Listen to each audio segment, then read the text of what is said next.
When you have a problem with a business that isn't responding, there is an easy way to find their point of vulnerability, and that is the one part of your problem the business hopes you don't find out about. It's their kryptonite. In Dallas Morning News, watchdog Dave Lieber tells us how to win our battles the easy way. Welcome back, Dave. Hi, Christy. So when a company is mistreating us, what do we do? Well, I created this very muscular consumer rights movement 7 years ago. I call it Watchdog Nation.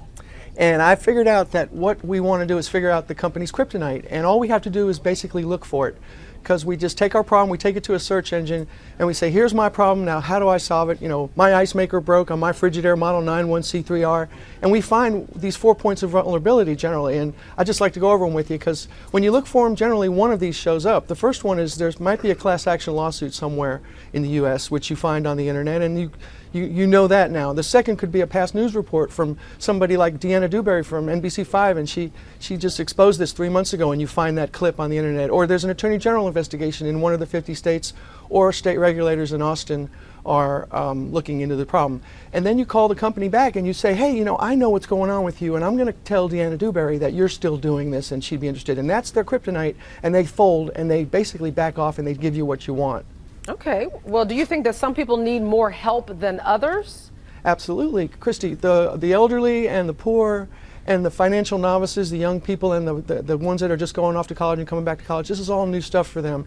And they don't realize how easy it is to do this strong, muscular thing and stand up for yourself with finding this point of vulnerability. And so I like to show people how to do it. So what if you don't have money to sue for refunds? Well, the whole point is you don't have to sue for this. This is something you take care of very quickly and easily for free in just a few minutes by spending time on the internet, you know, doing a search. And if you don't have a computer, you just ask one of your friends or relatives to help you do it. Okay, so I know you hear from a lot of people who need help like this. So what's the line between your involvement and people fighting for themselves? Well, I want to show people how to fight for themselves, how easy it is. That's what Watchdog Nation is. I'd rather help them help themselves than me do it for them. I do help people all the time, but I also rather show everybody how to be strong and stand up for themselves because we have a lot of rights in America. All right, okay. And I want to point out that you, in fact, won the National Society of Newspaper Columnists Top Award just this weekend for doing that, helping people fight for themselves. So congratulations. Thanks very much, Christy. And thanks for joining us today, Dave. Thanks, Christy.